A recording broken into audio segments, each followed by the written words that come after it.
All right, hi everyone. Thank you so much for joining us for our final webinar as part of our online learning series, Rooting Congregational Life in the Environment. My name is Liz. I'm the Congregational Engagement Fellow at the Religious Action Center.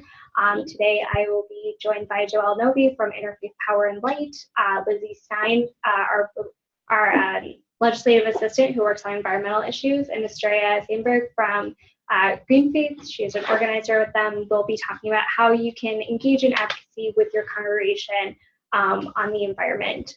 If you've been on our webinars before, you'll notice that this is a slightly different format where we've made it a little bit more interactive so that we can talk and more fluidly.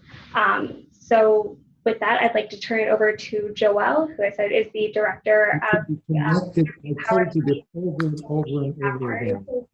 DC area. Just a reminder, if you could please mute your sound from the webinar so that we can hear the presenters. Really helpful. Thank you. Great. Is everyone on?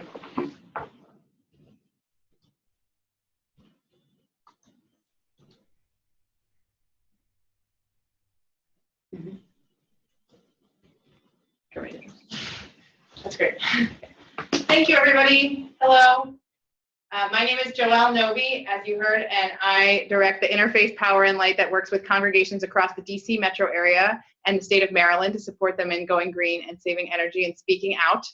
And it's a pleasure to be working with the RAC and to be speaking with all of you today. One of the things we find for so many of the congregations that we work with, and I wonder if it's true for some of your temples as well, is that they're increasingly excited about going green and doing green projects and undertaking green education efforts, that the environment is of interest. But if you ask, are you advocating for green policies? Are you involved in environmental advocacy? They aren't. They aren't doing that work. Their green work does not include advocacy right now.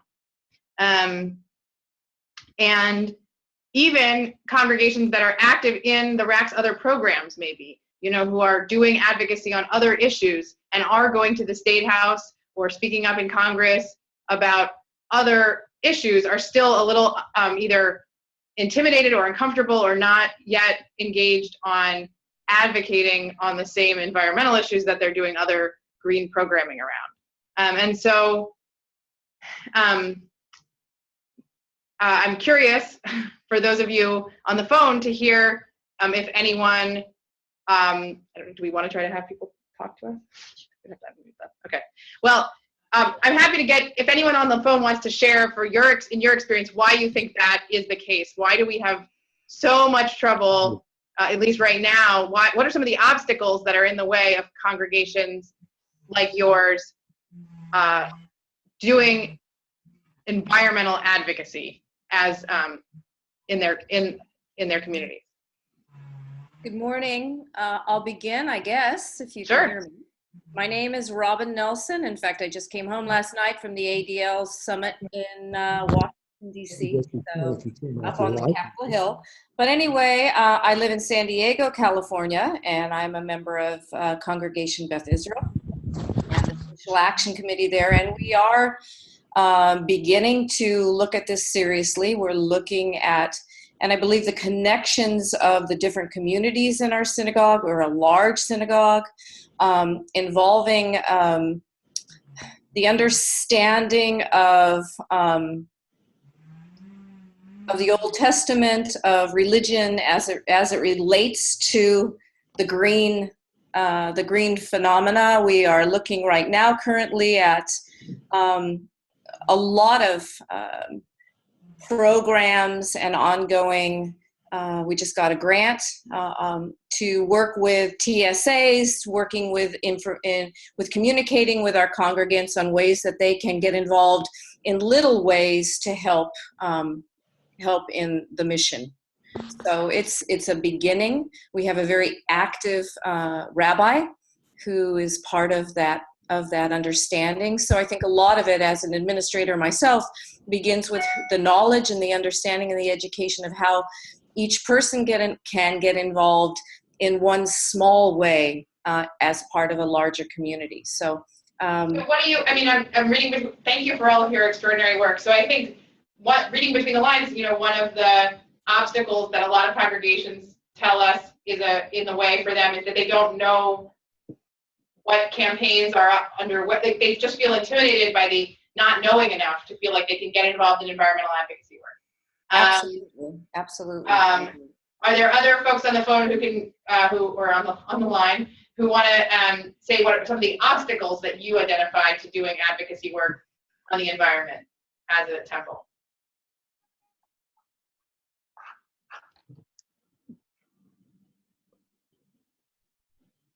This is Eric Winston. I too am from, do you hear me? Yep. Okay. I too am from Beth Israel in San Diego, and to talk directly to the advocacy issue within our synagogue, I think that it's fair to say that the synagogue is more, when I say the synagogue, I'm talking about the leadership of the synagogue, is more interested in educating individuals, congregants, rather than advocating, taking action specifically at the legislative level, either in city, state, or national. I think there's a big reluctance on the part of the leadership to take a position that could be viewed as political, while I'm sure those of us on the phone or on the line would not consider it to be a political issue, but it is sometimes viewed that way. Yeah. Hi, Eric. Hello. Yeah, so all the things you're describing and some more are the reasons that we hear all the time that congregations are reticent to do this kind of advocacy work, or are not yet doing advocacy work on environmental issues. They feel like they don't know enough. They feel like they don't know what that would look like or how they would plug in. They feel worried that it would be sort of somehow divisive or too political or just uncomfortable for the congregation to do that when it hasn't done things like that in the past. I hope that the big overall message of today's call will be just to make the case that it's worth it, that those obstacles exist, but that that doing advocacy work on environmental issues is an important, critical component of being a green temple, and that this work needs to be part of the work you're doing to do education and greening in your community. And I'll just say for myself why I think it's worth it. I think that environmental advocacy, first of all, for me, is a critical element to feeling like I'm making a meaningful difference. I work particularly on the global challenge of climate change, and it's a daunting global problem that is requiring everyone literally to help solve it. And when I'm part of solutions that are only at my house level or my neighborhood level or even in my temple getting, changing light bulbs, it feels too small to feel really encouraging or meaningful. And I think I would get feel too isolated and sad about the state of the world if I weren't part of advocacy campaigns that get at a bigger scale, at solutions that are larger. When I work with the Maryland legislature, when we get faith communities to speak out to our Maryland legislature about having one of the strongest clean energy bills in the country, that starts to be at the scale, even though it's just a state in a country, in the world, it's still it's big enough.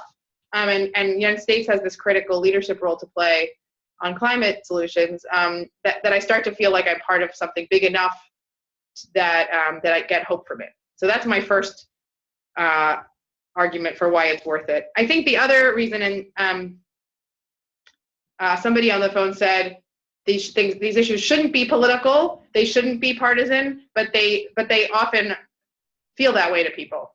And I think that you, as representatives of a faith community, of a Jewish institution, have a unique, powerful role to reframe these issues as moral issues. When you talk about environmental advocacy concerns inside your temple, you don't have to say, I am reframing this as a moral issue, but people hear it that way because that's the kind of issue they talk about in shul. And likewise, I have seen over and over again that when faith communities and religious voices speak out in advocacy campaigns for environmental progress, that they are heard differently, that they open doors that conventional environmental advocates cannot open.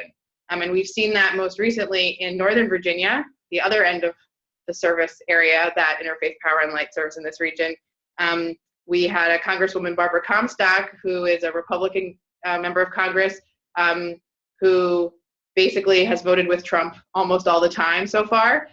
Very, pretty Republican and right-wing, but she's a very serious Catholic. We brought us a group of faith leaders to meet with her to ask her to co-sponsor a Republican climate resolution acknowledging climate change is a problem and that we need to find solutions. No environmental advocates had any luck getting access to meeting with her or bringing up this issue, and it was after the faith leaders met with her that she co-sponsored the resolution.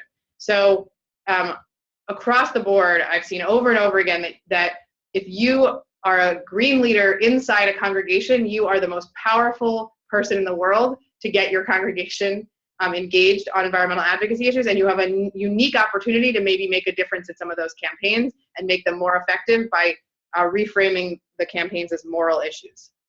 If we can go to the next slide, which is tactics, I think.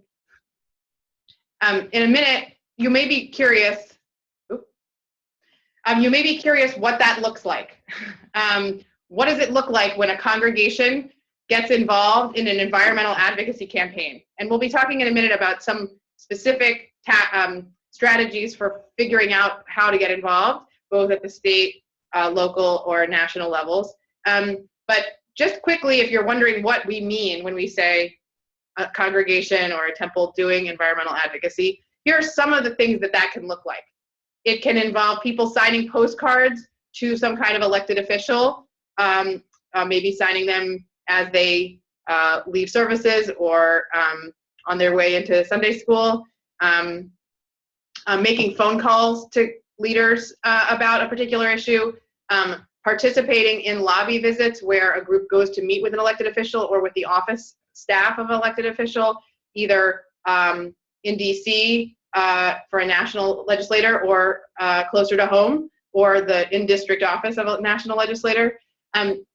Speaking up at town halls and other public forums where elected leaders are providing an opportunity to hear input. Rallies on a particular issue that are designed to just show mass popular support for particular measures or campaigns. Testimony, sometimes as part of we do this a lot in the past few years with the Environmental Protection Agency issuing different safeguards around mercury pollution and carbon pollution. We had opportunities to offer testimony, 3 minutes or 5 minutes about why we support the proposal. That can be a powerful opportunity for faith voices. Sometimes there are accountability sessions, something that's really confronting a elected leader with feedback from their constituents about something they've done or something they're working on. There can be broader sort of ways to plug into larger coalitions that are working on these issues in your community, and both Estrella and I will talk more about some of those opportunities. Vigils is another kind of event, like a rally, that can draw attention and sometimes press to a particular concern. That's not an exhaustive list, but I hope that gives you a sense of some of the ways that a temple like yours can begin to be part of environmental advocacy campaigns. With that, I'm going to hand it off to my colleague, Lizzie, who's going to talk a little bit about some of the national campaign opportunities right now. Great, thank you. So my name is Lizzie Stein. I'm a legislative assistant at the Religious Action Center, and I handle all of our work on environmental issues.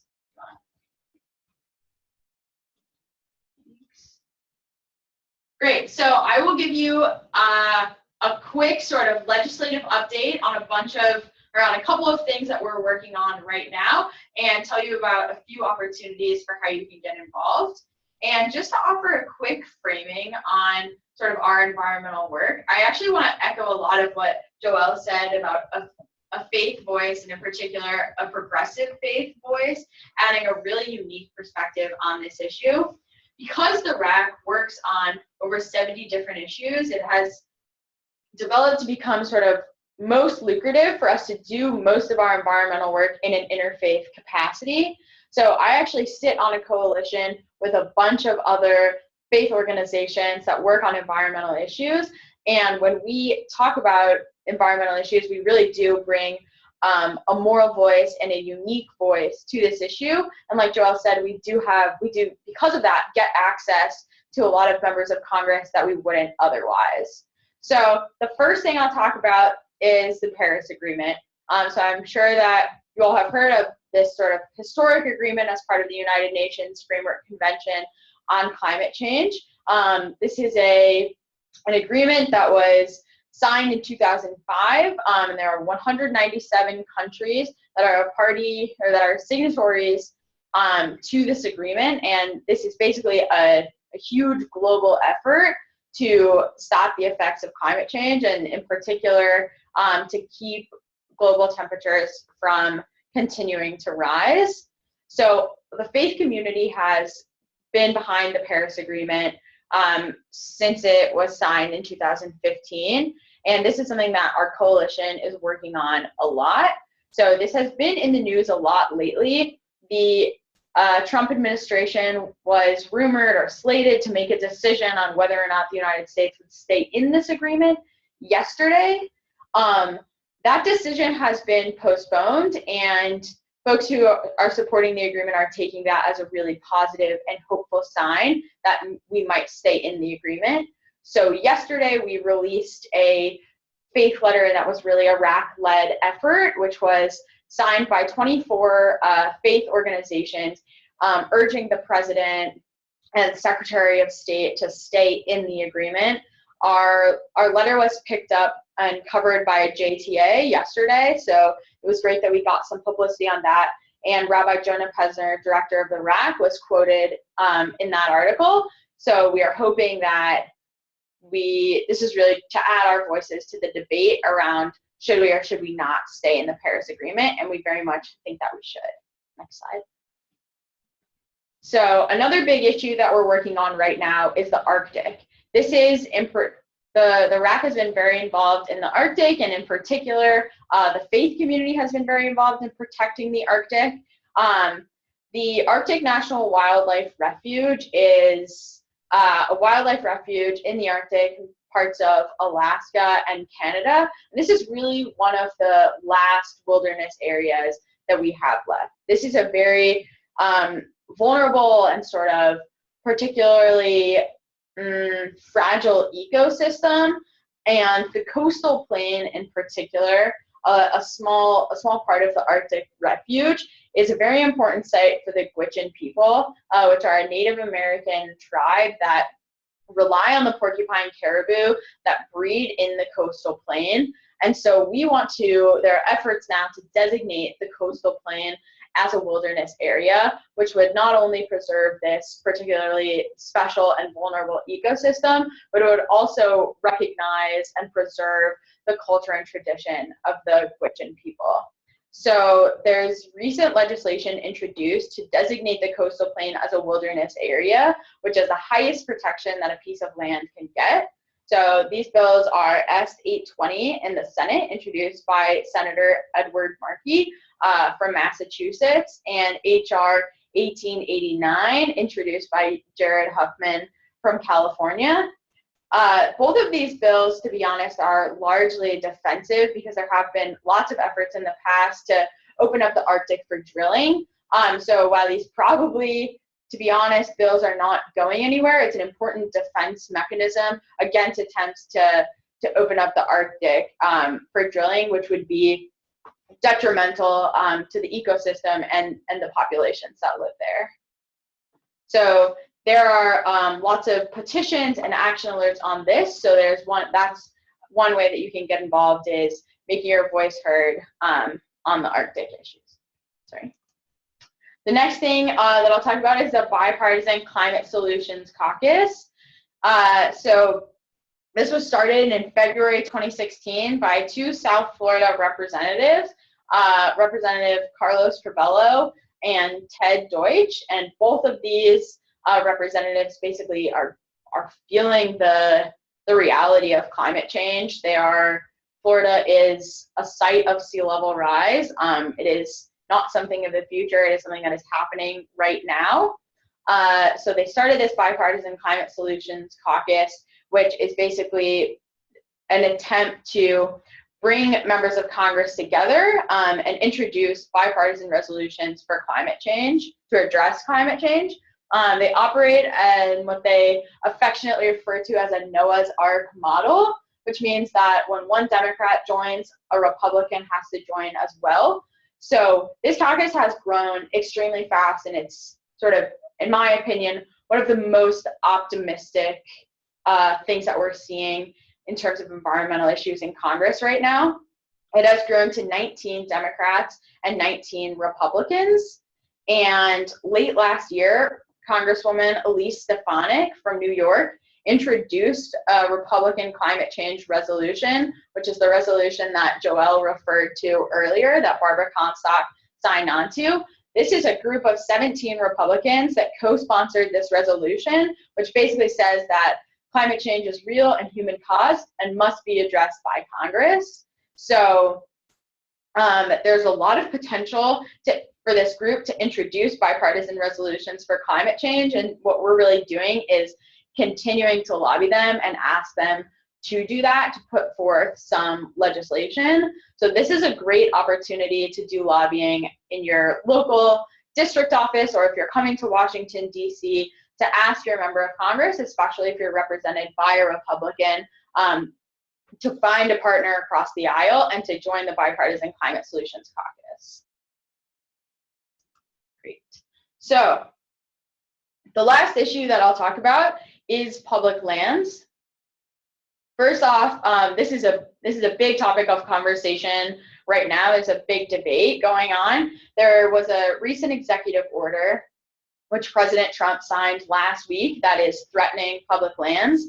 This executive order directs the Department of Interior to review all national monuments designated without adequate public input, is a quote that was designated before 1996. So in particular, this puts a lot of really important national monuments on the chopping block. These include a lot of cultural sites, and the sort of poster child of this debate is the Bears Ears National Monument in Utah. Bears Ears is a sacred place to Native American tribes in Utah, where they have lived for hundreds of years, and was designated by the Obama administration as sort of a peace offering and a way to move forward from a sort of traumatic and tumultuous history. And so changing that designation or revoking that designation would be devastating to the communities that live there. There are also 3 civil rights monuments that were designated recently that could possibly lose their designation from this executive order. So there's a big push right now to protect public lands, which the designation of a national monument protects the public lands for environmental reasons, but the ones in particular that I've just mentioned are really important sort of cultural and historical sites. And these are places where our national monuments and our public lands reflect the diversity and traditions of the United States. And so it feels really important for us as a Jewish people, a minority ourselves, to keep those special places designated for future generations. So the last way that you can get involved is the RAC is working with the Coalition on the Environment and Jewish Life to sign a bunch of postcards to protect Bears Ears. And so if you would like postcards, please email me and I can mail you some, and then you can fill them out in your congregation and mail them back. The goal is to address these postcards to Jared Kushner and Ivanka Trump, and there will be a postcard drop sometime this summer. So that's something that we're working on right now. We're trying to get hundreds of postcards so that they see that the Jewish community is a community that cares about public lands, that cares about protecting the environment and preserving the sort of cultural symbols that these public lands represent. So that's all I have. Who am I turning it over to? You back to Joelle. Can you go actually back to the slide with the map? So many of the things that Lizzie mentioned, you may have a unique opportunity to weigh in. If you have a Republican member of Congress, you can work with them on encouraging them to join the Climate Solutions Caucus and the Republican Climate Resolution and a number of these other campaigns. You could talk to Lizzie about how to get involved. I do want to just put in a plug, in addition to being advocating on national environmental work, that many of us have really exciting opportunities right now to be part of state level environmental organizing, and particularly in the climate space that I focus on, some of the most exciting progress is happening at the state level. And it also, in my experience, it's just very gratifying because state level politics is just smaller scale. And so you can, if you start paying attention, joining coalitions, getting involved, you can, a much smaller number of phone calls can make a difference to a state legislator.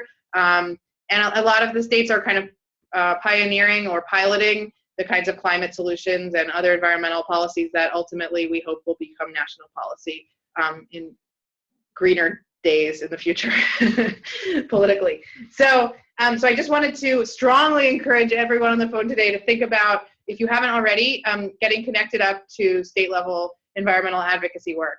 And I have a couple suggestions based on sort of what I've seen our congregations struggle with in this area in terms of what can help that help you succeed in that.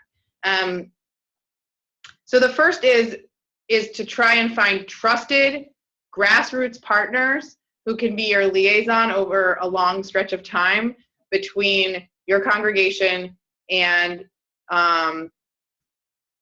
opportunities to take state advocacy action. Over and over again, I found that, especially in Jewish communities, and I'm part of the Jewish community, we tend to be a detail-oriented people, in my experience, and folks in temples and synagogues will ask a lot of questions about every campaign. They really don't want to sign anything they haven't read every word of, and just want to be very sure and build a lot of trust before they're ready to get involved. And my experience is that if you can build relationships, not just for one campaign or about one issue, but over time, so that next year you're meeting with the same activist or person that you partnered with last year on the second campaign that you're going to get involved in, that some of that trust will mean that the trust building, some of the investment you put into building trust with them last year will pay off in the second year. And so over time, you have an ongoing, long-standing partnership with a trusted environmental partner who is your go-to resource for figuring out what campaigns are coming up and how you can help. Also, it's just too much for any one lay leader in a congregation to keep track of, what campaigns are coming up, what's strategic, what tactics should we take.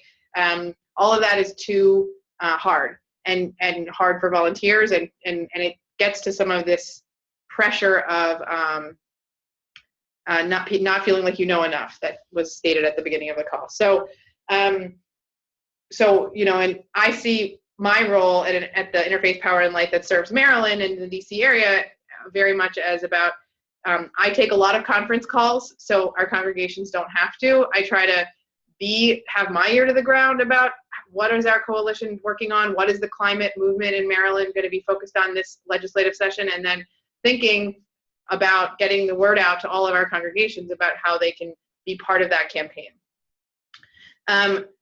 So I want us to say, as a best practice, find a trusted grassroots partner. And for who that will be, wherever you live, may be different. So what you have on your screen right now is a map of the Interfaith Power and Light Network, which has some grassroots presence on the ground in the states that are named there, about 40 states. To that list, I would add, you'll be hearing in a few minutes from Estrella from GreenFaith, which very much is a resource in New Jersey, one of the states that's not colored in there. And then I know of other grassroots, environmental partners in even the states that don't have an IPL. So feel free to be in touch if you're looking for other resources. If you can't find an interfaith or a faith-based state legislative advocacy resource, there are a number of great environmental organizations that have grassroots chapters in every state. Certainly the Sierra Club is a frequent partner here in our region. The 350.org often has grassroots chapters. The Citizens Climate Lobby has grassroots chapters, although they don't tend to focus on state legislative work. But my guess is if you find somebody that you can partner with who's going to be working on state level issues over time, you can kind of start to build that partnership. And maybe your temple won't be ready to work on their campaign this year, but by next year, you'll find a good fit of a way to get involved. So that's my first best practice, is find a trusting ongoing partnership and think of this as a relationship rather than as a campaign, a single campaign. The other piece of advice I have for congregations starting this work of advocacy, whether it's national or local or state, is to not create situations that force the entire temple to sign off on something or have to have a board meeting about something. So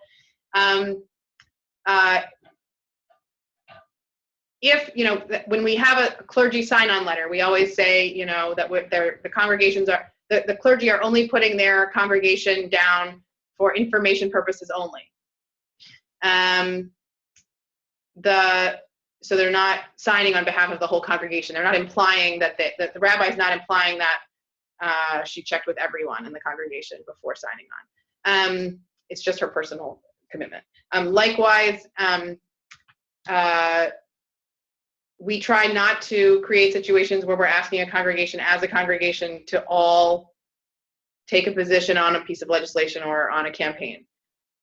More often we'll have a green team leader might stand up and say, we're going to drive down to this rally this Sunday at this time, and we'll meet in the temple parking lot if anyone wants to come with us. So it's an invitation, not, it doesn't require the board to have a meeting to decide to get involved in that way. My favorite story about this is an elderly couple at a Presbyterian church in downtown DC who got in a little trouble because they were bringing the church banner with them to a lot of rallies about issues that the church had not formally met to take a position on. And their solution was to make a banner just for the social action team. And then the social action team could, to say, well, we support this issue. And they brought a banner that didn't have that implication that the whole congregation was on board, but they still went to all the rallies. They just have a different banner now. So I think that's my other guidance or suggestion in terms of a best practice, is to just whoever in the temple is ready, have them do this work and have them do it very visibly and model what it looks like. Setting up a table with postcards for people to sign, making those opportunities available in their work. You're never saying this entire congregation has had a board meeting and decided that we all agree on this issue. We're just saying the green team is working on this, and the green team is giving you an opportunity to take action if you choose to. The green team is going to this rally. Who wants to come? It's all opt-in, but it doesn't hold anyone back from who's ready from getting involved. And with that, I'll hand it off. Great. Thank you so much, Joelle. Next, we're going to have Estrella talk a little bit more about GreenFaith's work and how you can get involved. Estrella is based in New Jersey, and she develops strong and connected faith communities to act collectively on their shared value for environmental stewardship and justice. So Estrella, I'm going to stop sharing my screen so you can go ahead and share your PowerPoint. Okay. So let's see. Here we go.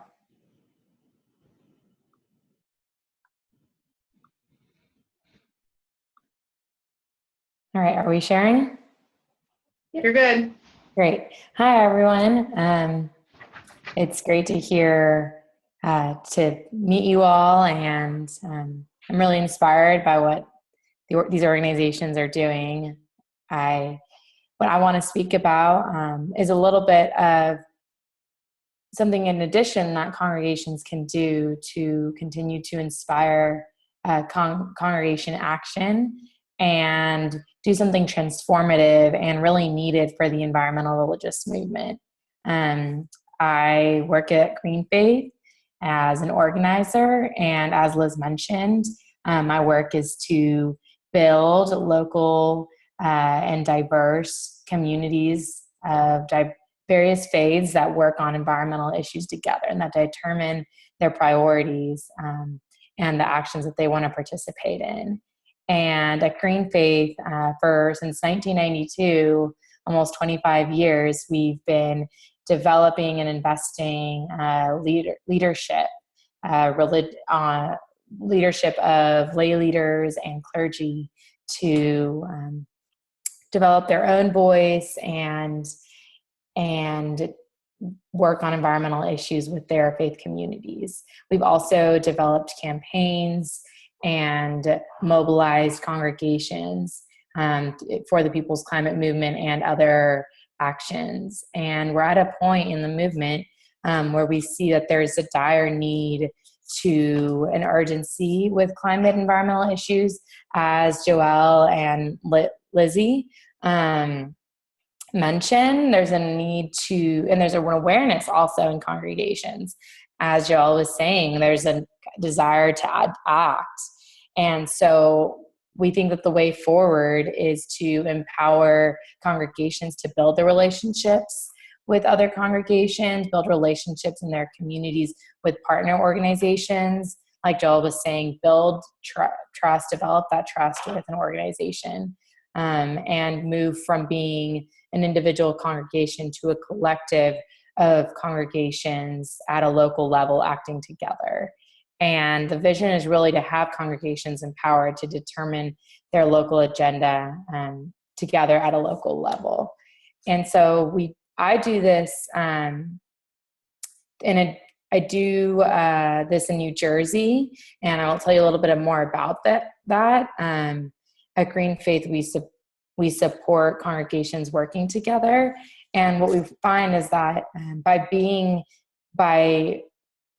kind of working with the networks that congregations have and developing those even further, we can really start to transform our local communities, and in a spiritual manner, in a manner that makes real change on the issues that we determine locally, and in a way that changes cultures, changes our culture from being one that's divisive to being one that transforms, that highlights and brings to the surface the beauty of the diversity that we live in.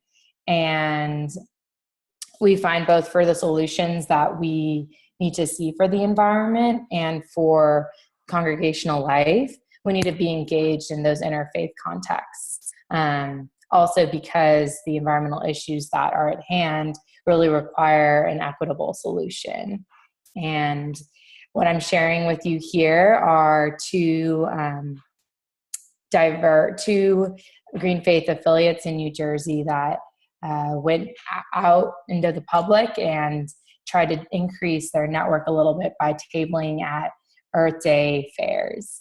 And it's important for these local communities to reflect on who are already their networks, but find new opportunities to strengthen and grow their networks with, like I said earlier, partner organizations, community members, and other congregations. And since each of you is a part of a congregation, this can be a first step to try to network a little bit with other congregations and see kind of what you can build up at the local level if you're not already plugged into an interfaith environmental community where you live.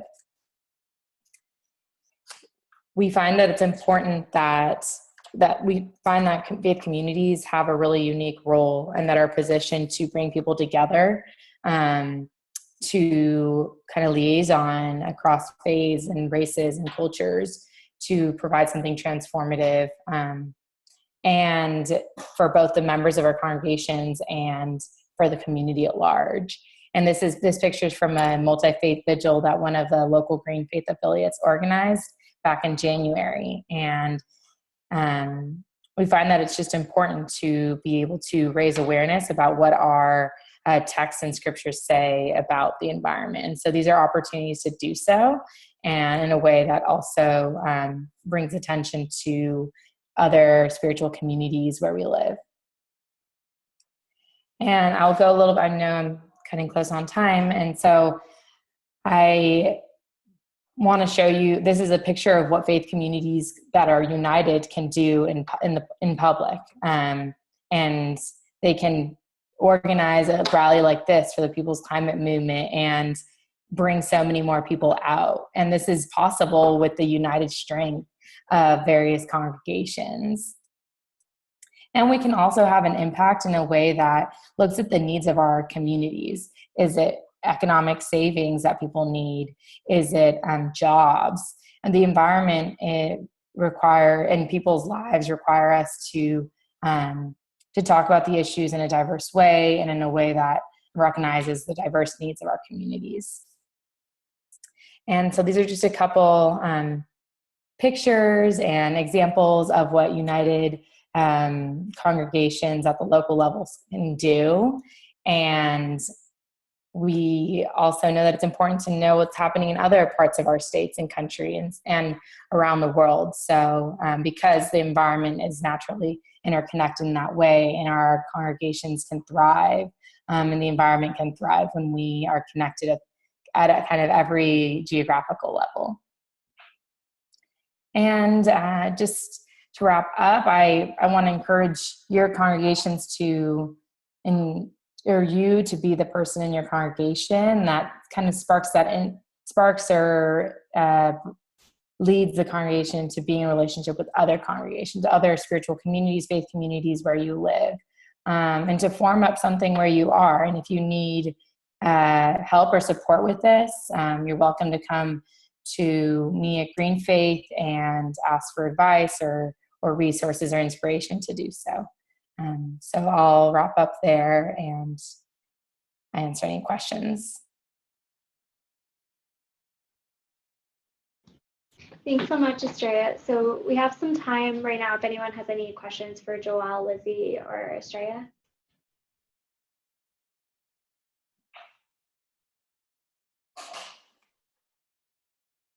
Just keep in mind, everyone who isn't a presenter is muted right now, so if you are asking a question, we can't hear you.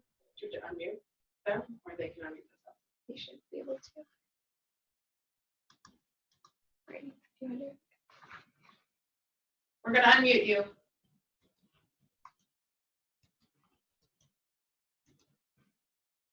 All right, everyone is unmuted, so does anyone have any questions? No, I have no questions. Thank you very much. Thanks. All right, well, thank you so much, everyone. I will send out a follow-up email with Joelle, Lizzie, and Estrella's contact information in case you want to follow up on any specific program that they mentioned. But thank you to our presenters, and thanks so much for joining us. Can I ask,